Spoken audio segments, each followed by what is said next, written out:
What's up, guys? Steven here again, and welcome to another top 5. Yesterday I talked about my top 5 worst video games of 2002. Now that that's done, we're going to be looking at the best films of 2002. Some might disagree with me what I think are great films, but we'll see when we get there. If not, then tomorrow you'll see what my favorite, what the films I hate of 2002 tomorrow. But yeah, like I said, my opinion, I outrule you. My opinion, and I outrule you. But so yeah, without further ado, yeah, top 5 best films. Yeah, without further ado, top 5 best films of 2002. Top 5 best films of 2002. Number 5.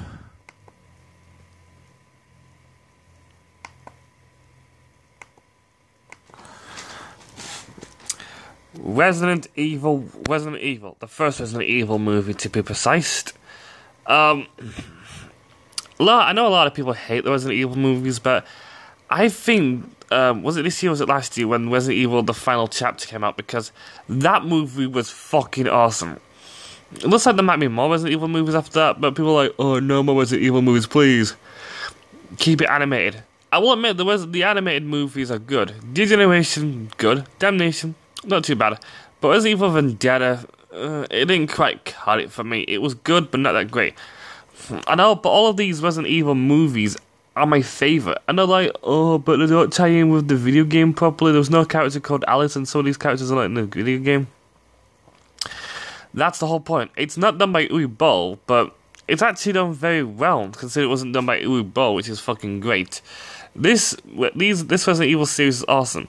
Basically, in this one, the Hive, that basically is conducting the T-virus and the antivirus as well. We all know what the famous T-virus can do, and basically what it can do is turn people into zombies. Some people into freakier zombies as well. Hell, that's going to explain with lickers. Although lickers actually can actually be outsmarted though, because lickers cannot see; they can only use their hearing. But they are very good hearers. So you might want to be as quiet as you can, like tiptoeing very quiet. Because one little creak or snap, and they hear it. That's it. They're after you. They can hear you very well. They're kind of like bats in a sense. Although I think no bats do sonar detecting. I don't know. I mean, they're like some sort of creature that can't see well, but can hear really well. I know Daredevil can in the Marvel comics, but this movie was just awesome, okay? And it's a great start. Consider we'd have got to get into the hive mind and shut it down. Shut it down and stop the zombies from getting to the surface. Bad news is, though, they didn't get to the surface, though, but Umbrella is still conducting experiments with the T-virus and the antivirus. Mostly with the T-virus. Which is really stupid if you think about it, but it's Umbrella. Plus, this all started because Umbrella wanted to find a cure for cancer, and instead made a zombie-starting plague. Good job there, Umbrella. Good job. But seriously, they are idiots though. But this film, like I said, good movie and great action and got some good music in it as well. So yeah, but it's not my favourite. So yeah, at number 5, Resident Evil. At number 5, Resident Evil. At number 4, Lord of the Rings: The Two Towers. Another great follow-up movie of the Lord of the Rings movie. I think in the last one I gave Lord of the Rings: The Fellowship of the Ring number 1, but I put this at number 4 because I have a lot of other movies that I prefer than this when this one came out. But it was still a great continuation. Considering we don't get just one story in this movie, we get 3. Because you've also got Gandalf trying to recruit, like, more better people and that lot, with the help of Merry or Pippin, is it? Something like that. Then you've also got Aragorn, Legolas, and Gimli trying to also get an army, and also an army of ghosts as well for Return of the King. Although that's in Return of the King, but still, they're all on their separate ways. Although that's in the 3rd one for Gandalf. Although Gandalf is on his own for now. And then you've got Frodo and Sam. You've got Frodo and Sam just trying to get to Mordor more with the help of Smeagol. Or Gollum, what we like to call him, Smeagol or Gollum. Although Smeagol is his nicer side, while Gollum is that crazy lunatic side. So he's got two kind of sides. It's a good continuation of J.R.R. Tolkien's work. And like I said, Peter Jackson's doing good. But for this year, it wasn't my favourite film, but it was still an epic tale of the Lord of the Rings series that we know. And like I said before, I'm not sure if I've said this, Legolas is my favourite Lord of the Rings character and will always be my favourite Lord of the Rings character. So yeah. At number 4, The Lord of the Rings, The Two Towers. At number 4, The Lord of the Rings, The Two Towers. At number 3,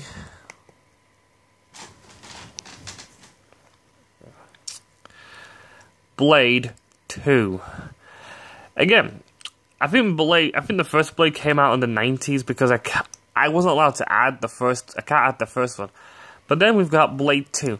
Blade 2 was a good continuation considering people didn't like Blade Trinity. I thought Blade Trinity was meh.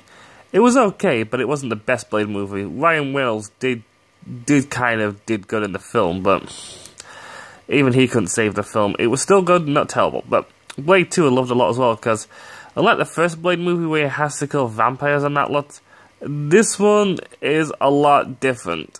In Blade 2, he has to team up with vampires to try and defeat this vampire alpha, I think it is. Like a more extreme overlord vampire, basically, that is infecting other vampires and becoming them. And basically, that kind of vampire guy is trying to make the other vampires extinct. But they can't kill them on their own because they're not that strong. So they require Blade's help. The guy who literally kills vampires for fun. And I'm guessing they make some kind of deal though, because he agrees. I forgot how the story properly went though, but he agrees, and it's got some good Marvel action and some good story to it.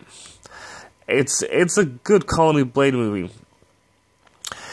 Funny thing is though, a lot of people are like, Deadpool is the first adult Marvel movie we've had. Really? Have you not seen Blade? Have you not seen the Blade series? First one was an age 18. The second one was an age 18. The third one was a 15. Yeah, no, that doesn't count, does it? Because it's not Marvel. It's not like if I go look at my DVD and look at the disc, it will say Marvel. Same with the case. But, no, I digress. Yeah, seriously. This was the first ever Marvel movie to become adulted. I think after this movie, parents were like, Marvel movies are supposed to be for kids. Really? Have you read a comic book? Do you know what Wolverine can do with his fucking claws? No, that's why I had dumbed down Wolverine version until Logan came out. That was the best Wolverine movie ever. And these are the greatest movies to show what Marvel can do. Look, I understand you want to keep some characters to an age 12 because, some characters can be friendly to that kind of genre. But there are some characters in some scenarios that it's like, nope, their backstory and child and life and that should definitely be an age 18 worthy or 15 worthy, whatever. But it's like, oh no, we're just going to do it now so it can be an age 12. No, don't do that. Blade, you're awesome, and make sure and I think there's going to be a remake of Blade, so if there is, please make sure it's still an age 18 and kicks butt. If it's an age 12 and it sucks, I will have no faith in the Blades in Marvel ever again. I will have no faith in Marvel. But it's a good movie, and I actually forgot who plays as Blade again, but he's a really good actor, though. So yeah, at number 3, Blade 2. At number 3, Blade 2. At number 2,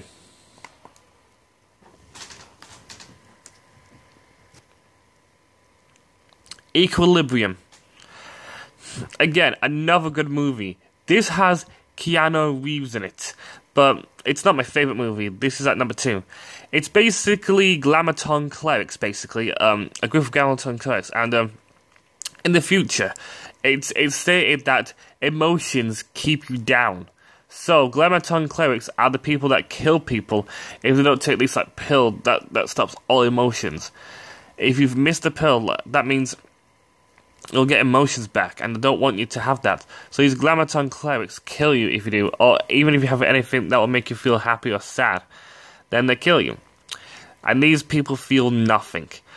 They've even got like a special technique called gun kata, which is like martial arts mixed with gunfighting and shooting and reloading very fast. It's fucking awesome. And go look at Smosh Games with So Hinky describing this movie, because he wants a video game of this, and I'll agree. I have to be fast because I need to tell you what my number 1 is, but I'll agree with this. This deserves a fucking video game around this. I will play the shit out of this game. And Keanu Reeves was awesome for this movie. It was so good for him. But yeah, I need to be fast for number 1 because I don't have long to make YouTube videos. Thank you, ShitTube.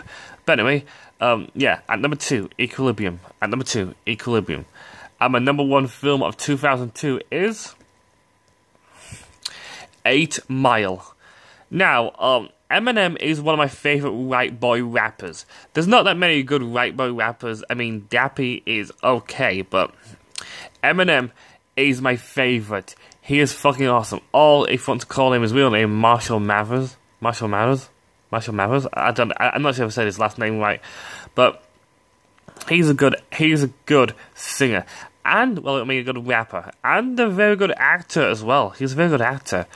This movie tells you about his rise to fame, about what kind of shitty life he had to endure before he became a rapper. This right here is the rap battling scene. It is one of my most favourite scenes in the entire 8 Mile movie. It's so good because you get to see Eminem fucking freestyle rapping. I mean, these days I think Eminem's music is a little bit stale. Not too awful though, but it's still good. In the past, his music was a lot better than it is now. And so is his freestyling. I mean, if you went up against Eminem in a freestyle rap in the past, you would fucking lose. There is no way you would stand a chance to that guy in a freestyle rap. He is that good.